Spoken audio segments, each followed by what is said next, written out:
नमस्कार दोस्तों, मैं आशुतोष शर्मा आपके अपने YouTube channel एरिज a path of learning पर आपका स्वागत करता हूं। अगर आप इस चैनल पर नए हैं तो चैनल को जरूर सब्सक्राइब करें और अगर आपको ये वीडियो पसंद आती है तो इसको लाइक और शेयर जरूर करें। तो आइए आपका वक्त ना लेते हुए हम आज का टॉपिक शुरू करते हैं। तो जैसा कि आपने हमारी लास्ट क्लास में देखा था, हमारा टॉपिक चल रहा था प्रथम विश्व युद्ध। प्रथम विश्व युद्ध के जो कारण थी और जो घटनाएं थी वो हम पढ़ चुके थे। अब उसके बाद देखिए उसके परिणाम क्या निकले प्रथम विश्व युद्ध के। तो देखिए जो परिणाम निकले थे उनमें कुछ एक जो मुख्य परिणाम थे मैं आपको बता देता हूं। उनमें से एक परिणाम तो ये था कि जो जनशक्ति थी उसकी बहुत ज्यादा हानि हो गई थी। जो युद्ध था उसमें बहुत से सैनिक मारे गए थे, तो जो जनशक्ति का विनाश हुआ था वो भी उसका एक परिणाम ही निकला था। इसके बाद जो राष्ट्र थे उन सबको आर्थिक हानि हुई थी, ये भी एक मुख्य परिणाम है। और अगर इसके बाद चर्चा की जाए तो जो वाणिज्यिक हानि हुई थी वो भी एक प्रमुख परिणाम था। वाणिज्यिक हानि से मतलब है कि जो व्यापार था वो सभी राष्ट्रों का ठप हो गया था दोस्तों, तो ये भी एक मुख्य परिणाम निकला था। उसके बाद अगर हम देखें तो जो राष्ट्र थे उनके ऊपर ऋण हो गया था, वो ऋण के बोझ के तले दबने लगे थे, तो ये भी एक मुख्य कारण था कि जो देश थे उनकी जो वित्तीय हालत थी वो डगमगा गई थी दोस्तों। अब इसके बाद जो सबसे मुख्य परिणाम निकला था वो क्या था प्रथम विश्व युद्ध का, तो वो भी आप याद रखना 1917 रूसी क्रांति। 1917 की जो बोल्शेविक या रूसी क्रांति थी वो प्रथम विश्व युद्ध का ही एक कारण था दोस्तों, एक परिणाम था, सॉरी, यह भी आप याद रखना। और जो दूसरा सबसे महत्वपूर्ण परिणाम निकला वो क्या था, लोकतांत्रिक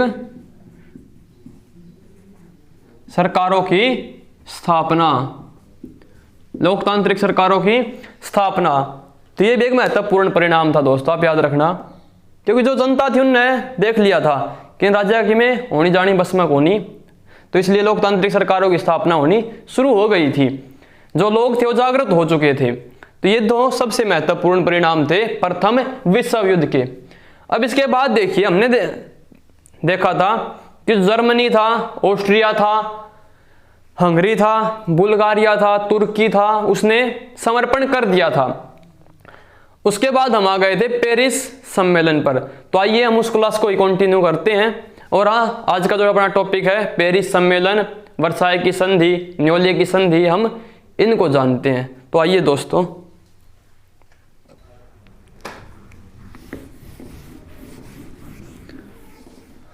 तो इसके बाद हम आज का टॉपिक शुरू करते हैं जो है पेरिस सम्मेलन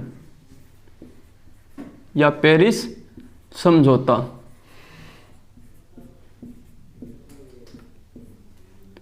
जो आज का हमारा मुख्य टॉपिक है। तो दोस्तों देखिए क्या हुआ था, जर्मनी ने समझौता क्यों किया था या जर्मनी ने संधि के लिए प्रस्ताव क्यों भेजा था। तो उसका एक सबसे बड़ा कारण रहा था दोस्तों, यह कारण तो था कि वो पराजित हो गया था अमेरिका के द्वारा। लेकिन जो अमेरिका के राष्ट्रपति थे विड्रो विल्सन ने दोस्तों एक 14 सूत्रीय योजना शुरू की थी या 14 सूत्रीय योजना दी थी विड्रो विल्सन ने। तो उस योजना को देखते हुए, उस योजना को पढ़ने के बाद जर्मनी ने संधि के लिए प्रस्ताव भेज दिया था। तो आप ये बात भी याद रखना कि जो 14 सूत्रीय योजना थी वो किसने दी थी, 14 सूत्रीय योजना ये किसने दी थी, तो ये अमेरिका के राष्ट्रपति विड्रो विल्सन ने दी थी दोस्तों। ये बात भी आप थोड़ी याद रखना। अब इसके बाद पेरिस में एक सम्मेलन बुलाया गया। और देखिए पेरिस को क्यों चुना गया था, क्योंकि जो फ्रांस था उसने प्रथम विश्व युद्ध में काफी मुख्य भूमिका निभाई थी और आप फ्रांस को मित्र राष्ट्रों की तरफ से एक प्रमुख शुरुआतकर्ता के तौर पर देख सकते हैं। तो ये कारण था कि जो सम्मेलन था वो पेरिस में बुलाया गया था। और जो सम्मेलन बुलाया गया था 1919 में, आप याद रखना 1919 में पेरिस के अंदर जो सम्मेलन बुलाया गया उसी सम्मेलन को पेरिस शांति समझौता कहते हैं। पेरिस शांति समझौता। तो एक क्वेश्चन आपका यहां से ही बन सकता है कि पेरिस शांति समझौता कब बुलाया गया था? 1919 में। आपको क्वेश्चन यही बन सकता है कि प्रथम विश्व युद्ध के बाद जो युद्ध की संधियां थी वो किस सम्मेलन में निर्धारित की गई थी? पेरिस शांति सम्मेलन में वो निर्धारित की गई थी दोस्तों। तो यहां से भी आपके क्वेश्चन बन सकते हैं। अब देखिए, पेरिस शांति सम्मेलन बुलाने का उद्देश्य क्या था? तो अगर उद्देश्य की बात की जाए तो जो प्रमुख उद्देश्य थे वो थे जो शांति व्यवस्था थी उसको बहाल करना, राष्ट्रीय सीमाओं का निर्धारण करना और भविष्य में होने वाली जो युद्ध की घटनाएं हैं उनको टालना या उनको रोकना। और चौथा जो एक कारण था या एक जो उद्देश्य था पेरिस सम्मेलन बुलाने का, ये भी था कि जो मित्र राष्ट्र थे वो हारे हुए राष्ट्रों से अक्षति पूर्ति चाहते थे या युद्ध का हार जाना चाहते थे दोस्तों। ये भी एक कारण था। एक बात और मैं आपको बता देता हूं, कई जो इतिहासकार हैं उनका ये मानना है, और अगर आप देखेंगे तो आप भी इस बात को समझ सकेंगे कि जो पेरिस सम्मेलन था 1919 में, तो पेरिस सम्मेलन में ही दूसरे विश्व युद्ध के बीज बो दिए गए थे, जो आपका भविष्य में 1939 में चलकर जिसने एक वृक्ष का रूप धारण कर लिया था दोस्तों। तो दूसरे विश्व युद्ध के जो बीज बो दिए गए थे वो किस सम्मेलन में बोए गए थे? पेरिस शांति सम्मेलन में ही बोए गए थे दोस्तों। एक बात और देखिए, इसका कारण क्या था कि जो पराजित राष्ट्र थे उनको सम्मेलन में नहीं बुलाया गया, उनको संधि के बारे में कुछ नहीं बताया गया और उनको काफी अपमानित ढंग से घुमाया गया था। उनके प्रतिनिधियों को काफी अपमानजनक उनके साथ व्यवहार किया गया था। उनके जो क्षेत्र वगैरह थे वो छीन लिए गए थे। ये कारण था जिसने दूसरे विश्व युद्ध को जन्म दिया। जो ये अपमान था ये राष्ट्रों के दिल में पनपता रहा, जो आगे भविष्य में चलकर एक चिंगारी बना। तो ये काफी कारण थे। उसके बाद एक चीज और देखिए, मैंने जैसे पहले बताया है, जो जर्मनी था, जर्मनी ने समझौता या संधि प्रस्ताव इसलिए स्वीकार किया था क्योंकि अमेरिका के राष्ट्रपति विल्सन ने 14 सूत्रीय योजना तैयार की थी। और 14 सूत्रीय जो योजना थी उनमें जो पहली शर्त थी दोस्तों, वो पहली शर्त ही ये थी कि जो शांति सम्मेलन होगा वो प्रत्यक्ष रूप से होगा और भविष्य में गुप्त संधियां नहीं होंगी। अब देखिए, पहली मांग ये है कि जो शांति सम्मेलन या शांति संधि होगी प्रत्यक्ष रूप से होगी और भविष्य में कोई भी गुप्त संधि नहीं होगी। लेकिन पेरिस सम्मेलन के दौरान 14 सूत्रीय योजना की अवहेलना की गई थी दोस्तों, उसको माना नहीं गया था। तो देखिए, जर्मनी के मन में भी आया होगा कि कस्में वादे प्यार वफा सब वादे हैं, वादों का क्या। क्योंकि देखिए, वादा किया गया था जर्मनी के साथ लेकिन उसको निभाया नहीं गया। अब इसके आगे देखिए आप क्या हुआ था पेरिस शांति सम्मेलन के दौरान।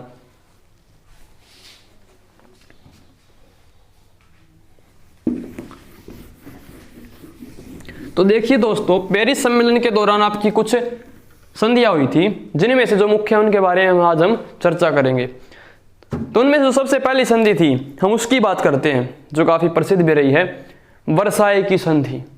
तो देखिए आप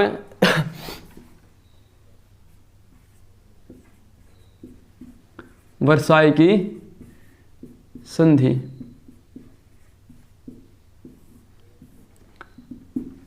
जो वर्साई की संधि थी दोस्तों, ये कब हुई थी? तो हम देखते हैं 7 मई 1919 को। 7 मई 1919 को जर्मनी के साथ मित्र राष्ट्रों ने वर्साई की संधि की थी। याद रखना दोस्तों, वर्साई की संधि मित्र राष्ट्रों ने किसके साथ की थी? जर्मनी के साथ मित्र राष्ट्रों ने की थी, जर्मनी के साथ। और ये काफी अपमानजनक संधि थी। जो इसकी शर्तें थी, जो हम आगे अब चर्चा करेंगे, वो काफी अपमानजनक रही थी दोस्तों। अमेरिका के जो समय के राष्ट्रपति थे सीडमैन, तो सीडमैन ने संधि को मानने से इनकार कर दिया था, जिसके कारण जो मित्र राष्ट्र थे उन्होंने जर्मनी को फिर से युद्ध की धमकी दी और उसके ऊपर वो संधि थोपनी चाहिए। तो सीडमैन ने संधि को मानने से इनकार कर दिया और न मानते हुए उन्होंने अपने पद से इस्तीफा दे दिया। उसके बाद जर्मनी के जो अगले राष्ट्रपति आए गुस्टाव, गुस्टाव, ये याद रखना आप। सीडमैन के इस्तीफे के बाद जो प्रधानमंत्री राष्ट्रपति बने थे आपके, वो थे गुस्टाव। गुस्टाव के नेतृत्व में सरकार बनी, और जो गुस्टाव की सरकार थी उसके जो विदेश मंत्री थे वो थे हरमन मूलर। हरमन मूलर को विदेश मंत्री बनाया गया। और जो नवनिर्मित सरकार थी जर्मनी के अंदर, जिसके अंदर हरमन मूलर विदेश मंत्री थे, इस सरकार ने वर्साई की संधि को स्वीकार किया और हरमन मूलर ने जर्मनी की तरफ से वर्साई की संधि पर हस्ताक्षर किए थे दोस्तों। अब जो जर्मनी की संधि थी, इसके दौरान जो शर्तें थी, हम उनके बारे में चर्चा करते हैं। तो आइए उन चर्चाओं को देखते हैं, क्या क्या शर्तें थी।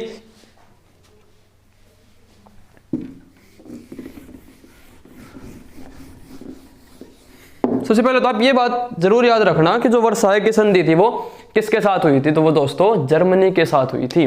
अब हम शर्तों के बारे में चर्चा करते हैं। तो देखिए, जो सबसे पहली शर्त रखी गई थी वर्साई की संधि के दौरान जर्मनी के ऊपर, वो थी आल्सेस व लोरेन प्रदेश फ्रांस को सौंप दिए गए। जर्मनी के आल्सेस व लोरेन प्रदेश फ्रांस को सौंप दिए गए दोस्तों। तो ये भी जर्मनी को मंजूर नहीं था, लेकिन मजबूरी थी भाई। इसके बाद देखिए, सारा घाटी स्थित कोयले की खान,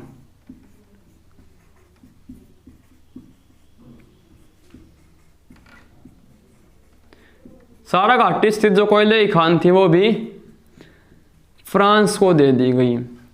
अब देखो, कई तो ऐसे भी दोस्त होंगे जिनको सारा देखते ही सारा अली खान याद आ गई होगी, है ना दोस्तों, होंगे कई आपके अंदर से। तो भाई ये सारा घाटी स्थित कोयले की खान थी। बाकी देखो भाई, एक्ट्रेस अच्छी है, ये बात करनी पड़ेगी। तो देखिए आगे चर्चा करते हैं। सारा घाटी स्थित जो कोयले की खान थी वो फ्रांस को दे दी गई। उसके बाद जर्मनी के यूपेन और मोर्सनेट जो प्रदेश थे वो बेल्जियम को दे दिए गए। देखिए दोस्तों कैसे बांट दिया गया था, ये कारण था भाई जिसने दूसरे विश्व युद्ध को जन्म दिया था। यूपेन और मोर्सनेट जो क्षेत्र थे वे बेल्जियम को दे दिए गए। उसके बाद जो जर्मनी के हैम्बर्ग और स्टेटिन बंदरगाह थे, स्टेटिन बंदरगाह थे, इनके ऊपर या इनके अंदर चेकोस्लोवाकिया, मैं लिख देता हूं, चेकोस्लोवाकिया,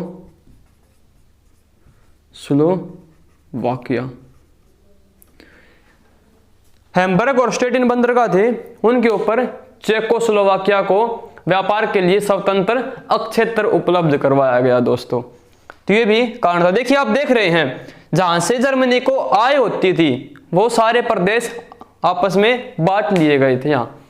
इसके बाद और देखिए, जो जर्मनी की प्रमुख नदियां थी,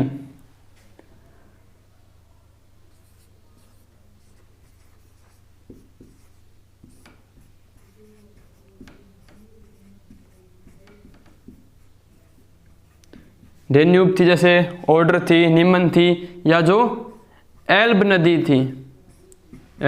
थी, इनको अंतरराष्ट्रीय घोषित कर दिया गया दोस्तों। इनको अंतरराष्ट्रीय घोषित किया गया। मतलब जो ये नदियां थी इनका इस्तेमाल कोई भी राष्ट्र कर सकता था बिना किसी रोक टोक के। मतलब यहाँ भी जो कर की व्यवस्था थी या जो यहाँ से टैक्स वसूल करता था जर्मनी, वो भी खत्म कर दिया गया। उसके बाद आगे देखिए, जो कील नहर थी, कील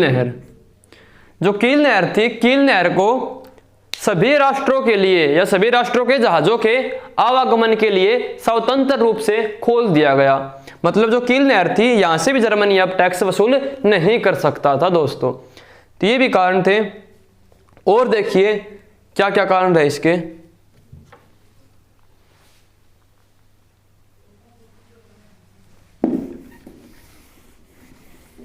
यहां लिख देता हूं मैं इसको साफ करके। इसके बाद जो जर्मनी था उस पर युद्ध की क्षतिपूर्ति के लिए,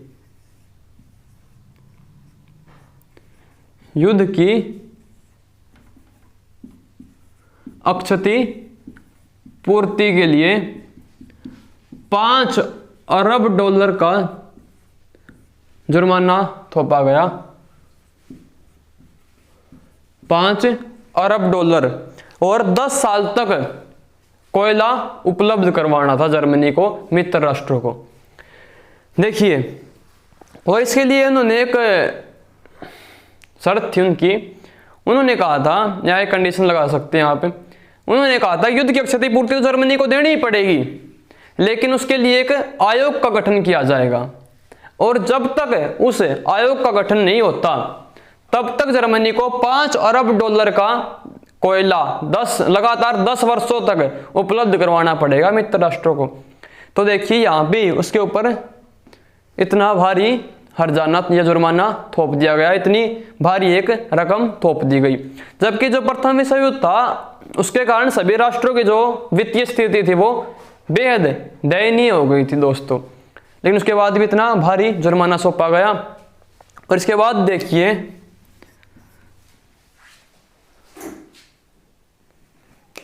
तो दोस्तों थोड़ा टेक्निकल एरर आ गया था, उसके कारण वीडियो में थोड़ी दिक्कत आ गई। तो देखिए, आप देख रहे थे युद्ध की क्षतिपूर्ति के लिए जर्मनी के ऊपर 5 अरब डॉलर का जुर्माना थोपा गया।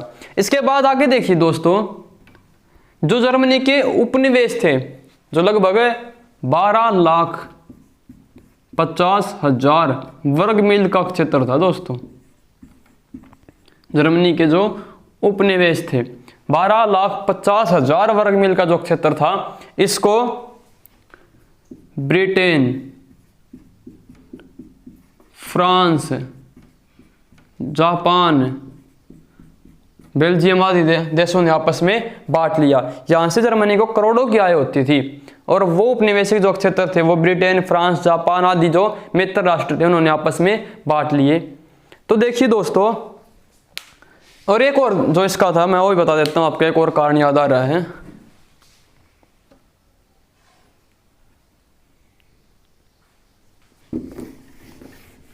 तो भी मैं आपको बता देता हूं, ये जो कारण थे तो थे ही थे। एक और भी कारण था कि जो जर्मनी था, जर्मनी की जो सैनिक शक्ति थी उसको सीमित कर दिया गया। देख लीजिए यार, हिंदी सीमित कर दिया गया। और जो जर्मनी की वायुसेना थी उस पर प्रतिबंध लगा दिया गया दोस्तों। वायुसेना पर प्रतिबंध लगा दिया गया।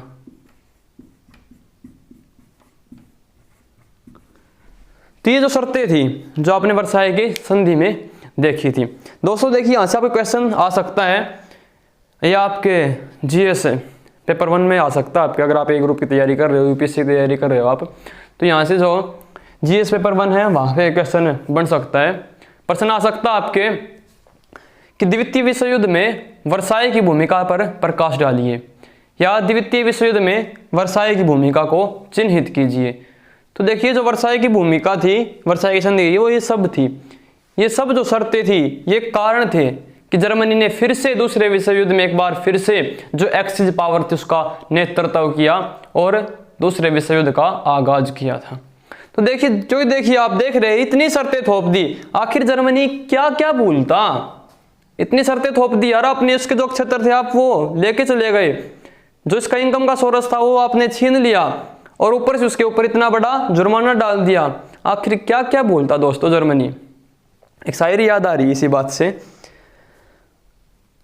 वो तेरे चेहरे की रौनक वो आंखों का ऐनक, वो तेरे चेहरे की रौनक वो आंखों का ऐनक, वो तेरे झुमकों की चमक वो पायल की खनक, वो हर अदा में बांकपन, फूल सा नाजुक बदन, अब तू ही बताए सनम, क्या क्या भूल जाऊं मैं।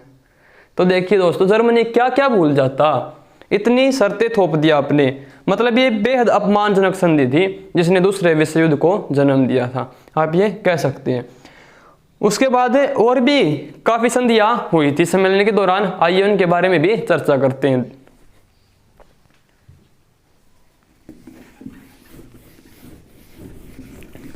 तो इसके बाद देखिए ये वर्साई की संधि देखिए आपने, जो जर्मनी के साथ हुई थी। उसके बाद ऑस्ट्रिया के साथ कौन सी संधि हुई थी, हम वो भी देखते हैं।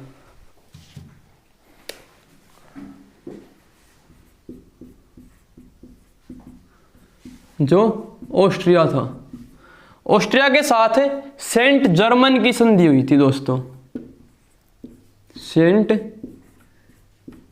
जर्मन की संधि।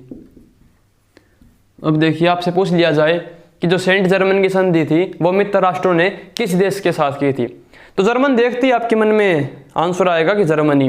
लेकिन दोस्तों वो गलत हो जाएगा आपका, क्योंकि जो सेंट जर्मन की संधि थी वो मित्र राष्ट्रों ने ऑस्ट्रिया के साथ की थी।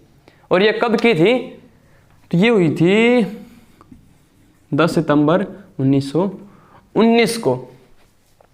यहां भी दोस्तों क्या हुआ था, ऑस्ट्रिया के ऊपर भी बेहद अपमानजनक शर्तें थोपी गई थी। और ये कारण था कि दूसरे विश्व युद्ध में भी ऑस्ट्रिया ने फिर से जर्मनी का साथ दिया था। देखिए आप, ऑस्ट्रिया का जो अक्षेत्र था वो इटली, चेकोस्लोवाकिया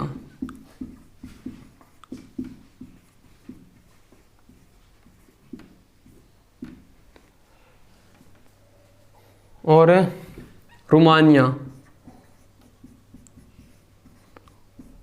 और भी काफ़ी यूरोपीय कंट्री थी या मित्र राष्ट्र थे जिनके अंदर बांट दिया गया था। तो जो ऑस्ट्रिया प्रदेश था उसको भी बांट दिया गया, इसके काफ़ी टुकड़े कर दिए गए। और उसके बाद आगे क्या हुआ था, इसके ऊपर युद्ध का हर्जाना थोपा गया, युद्ध का हर्जाना थोपा गया।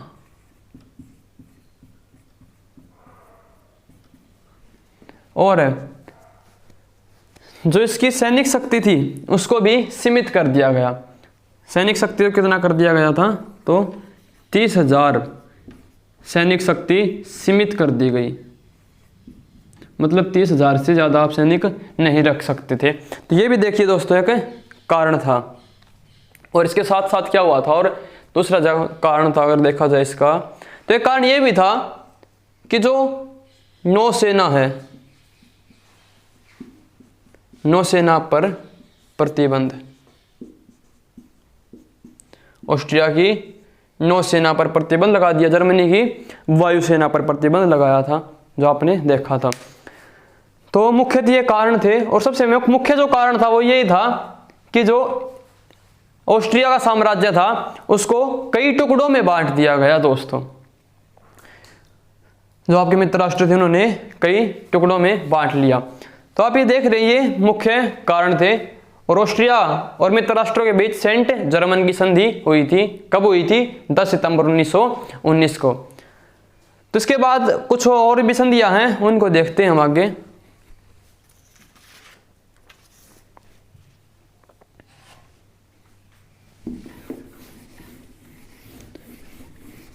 उसके बाद हंगरी के साथ भी एक संधि हुई थी दोस्तों, हंगरी के साथ भी एक संधि हुई थी। वो कौन सी थी, ट्रियानो की संधि, ट्रियानो संधि। ये हुई थी 4 जून 1920 को। 4 जून 1920 को ट्रियानो की संधि हुई। और ये किसके साथ हुई थी, तो आप याद रखना, मित्र राष्ट्रों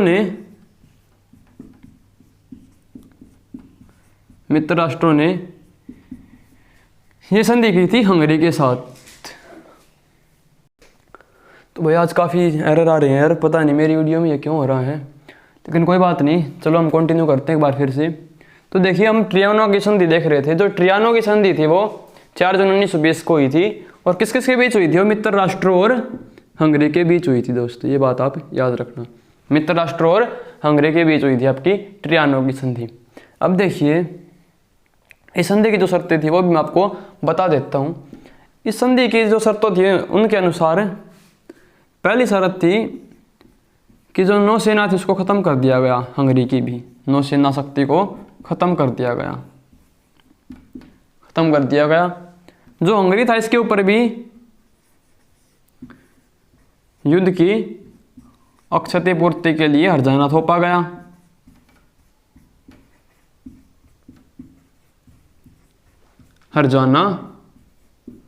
गया। और देखिए जो हंगरी का साम्राज्य था बहुत विशाल साम्राज्य था हंगरी का, और जो हंगरी का साम्राज्य था उसको यूगोस्लाविया,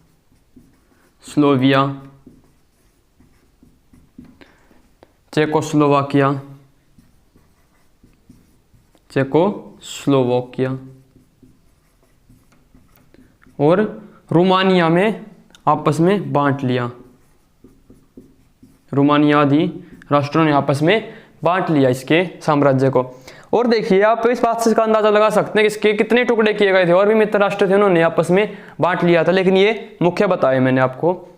जो हंगरी साम्राज्य था, यहाँ पे लिख देता हूं मैं, जो हंगरी साम्राज्य था दोस्तों प्रथम विश्व युद्ध से पहले वो 1,25,000 वर्ग मील में फैला हुआ था।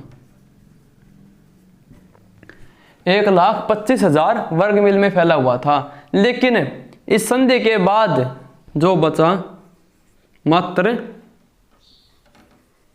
30,000 वर्ग मील में बचा बस। देखिए दोस्तों इतने टुकड़े कर दिए गए थे हंगरी के।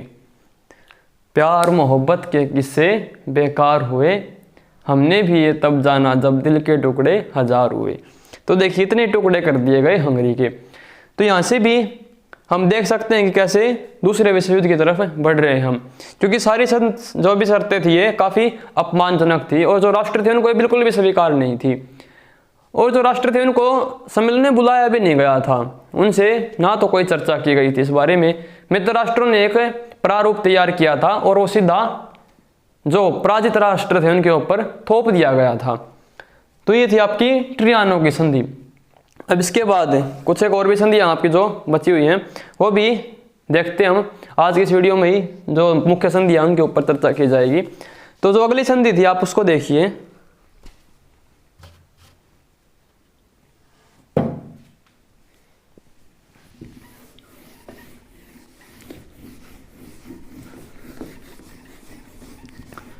इसके बाद आपकी न्योले की संधि, न्योले की संधि वो देखते हैं हम। जो आपकी न्योले की संधि थी, न्योले की संधि, आपकी न्योले की संधि 27 नवंबर 1919 को हुई थी। 27 नवंबर 1919 को हुई थी दोस्तों।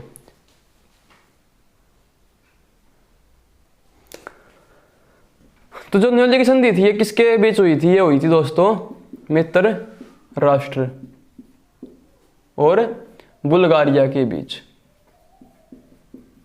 मित्र राष्ट्र और बुल्गारिया के बीच हुई थी आपकी न्योले की संधि। इस संधि की जो शर्तें थी हम उसको देखते हैं। तो इस संधि की जो प्रमुख शर्तें थी उनमें था कि जो बुल्गारिया इसकी सैनिक शक्ति को 20,000 तक सीमित कर दिया गया। 20,000 सैनिक शक्ति। और इसके बाद एक और जो शर्त थी, जो बुल्गारिया का थ्रेस नामक जो प्रदेश था, थ्रेस नामक जो प्रदेश था बुल्गारिया का, वो यूनान को सौंप दिया गया। यूनान को सौंप दिया गया। उसके बाद जो बुल्गारिया के 3 प्रमुख प्रदेश थे, 3 प्रदेश, वो यूगोस्लाविया को दे दिए गए, यूगोस्लाविया को सौंप दिए गए थे। अब इसके बाद देखिए इसमें जो प्रमुख कारण हुए थे आपके, जो बुल्गारिया था दोस्तों, उसने बाल्कन युद्ध में काफ़ी महत्वपूर्ण भूमिका निभाई थी, जिसके बारे में हमने अपनी लास्ट वीडियो में चर्चा की थी। बाल्कन युद्धों में जो प्रदेश विजित किए गए थे, बाल्कन युद्धों में जो विजित प्रदेश थे वो भी बुल्गारिया को छोड़ने पड़े, और इसके साथ ही बुल्गारिया के ऊपर $5 लाख का जुर्माना लगा दिया गया। $5 लाख का जुर्माना लगाया गया।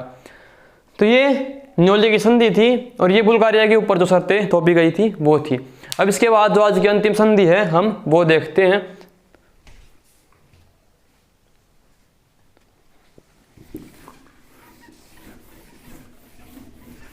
इसके बाद आती है दोस्तों श्रेयो की संधि। श्रेयो की संधि,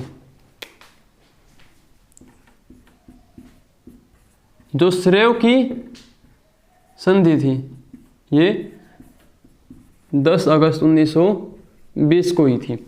और ये जो श्रेयो की संधि थी ये किसके बीच हुई थी, तो ये भी याद रखना आप, मित्र राष्ट्र और तुर्की के बीच हुई थी दोस्तों। श्रेयो की संधि किस किस के बीच हुई थी, मित्र राष्ट्र और तुर्की के बीच हुई थी। इस संधि की जो प्रमुख शर्तें थी वो भी मैं आपको बता देता हूं। तो इस संधि की जो प्रमुख शर्तें थी उनमें एक था कि जो तुर्की की सेना थी उसको 50,000 सीमित फिक्स कर दिया गया। 50,000 सैनिक शक्ति। और जो तुर्की का अधिकार था, जैसे फिलिस्तीन, मोरक्को, सीरिया और भी काफ़ी मिस्र, इनके ऊपर तुर्की का अधिकार था, ये तुर्की को छोड़ना पड़ा। उसके बाद जो एजियन सागर के जितने ही बंदरगाह थे, एजियन सागर के जो बंदरगाह थे वो तुर्की को यूनान को सौंपने पड़े, यूनान को सौंपने पड़े। उसके बाद जो मोरक्को और फिलिस्तीन था, मोरक्को और फिलिस्तीन ब्रिटेन ने अपने कब्जे में ले लिया। जो तुर्की का ही प्रदेश था ब्रिटेन ने ले लिया। और जो आपका सीरिया था, सीरिया फ्रांस ने अपने कब्जे में ले लिया।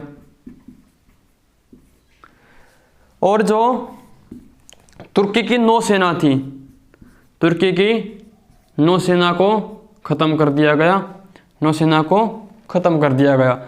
और इसके बाद जो वायुसेना थी,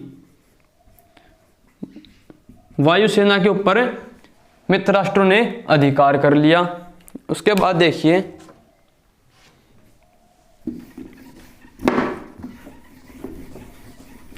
जो डाइनलीज और रोड्स नामक अक्षेत्र थे, तुर्की के जो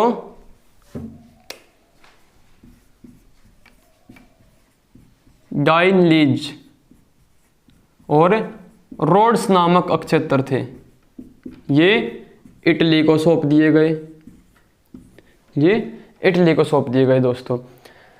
तो आप ये देख रहे हैं, ये थी आपकी श्रेयो की संधि जो किसके साथ हुई थी, मित्र राष्ट्र और तुर्की के बीच हुई थी।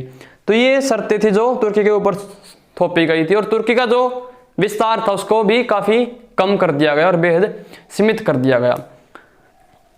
तो देखिए यहाँ पे कई आपके विद्वान हुए हैं जिन्होंने अपने मत रखे थे इस पेरिस सम्मेलन के लिए। तो एक आपके विंस्टन चर्चिल ने भी कहा था, विंस्टन चर्चिल ने कहा था, जो आपके इंग्लैंड के प्रधानमंत्री रहे हैं, विंस्टन चर्चिल का एक कथन है इस सम्मेलन को लेके। उन्होंने कहा था कि इस सम्मेलन के दौरान जो संधि की शर्तें थी वो इतनी मूर्खतापूर्ण और अनिष्टकारी थी कि उनका कोई महत्व ही नहीं है। और आपके प्रोफेसर लैंगमैन के अनुसार, प्रोफेसर लैंगमैन ने कहा था कि पेरिस सम्मेलन के दौरान या पेरिस सम्मेलन के अंदर भविष्य के संघर्ष के बीज विद्यमान थे। तो इससे भी आपको पता चल सकता है कि जो पेरिस सम्मेलन था इसने कैसे दूसरे विश्व युद्ध की भूमिका को तैयार किया था। और आपके अफ्रीका के एक जनरल रहे हैं, जनरल समट्स। तो जनरल समट्स ने कहा था कि मैंने संधि पर इसलिए हस्ताक्षर नहीं किए क्योंकि वो संतोषजनक थी, मैंने संधि पर इसलिए हस्ताक्षर किए थे क्योंकि युद्ध की स्थिति को रोकना जरूरी था। तो आज आपने देखा है शांति समझौते प्रथम विश्व युद्ध के बाद। तो आज के लिए इतना ही काफ़ी है दोस्तों। अगर आप ये वीडियो देख रहे हैं और अगर आपको ये पसंद आती है तो उसको लाइक और शेयर जरूर करें और चैनल को सब्सक्राइब भी जरूर करें। तो चलिए मिलते हैं नेक्स्ट वीडियो में एक बार फिर से आपसे। आज के लिए इतना ही काफ़ी। Thank you.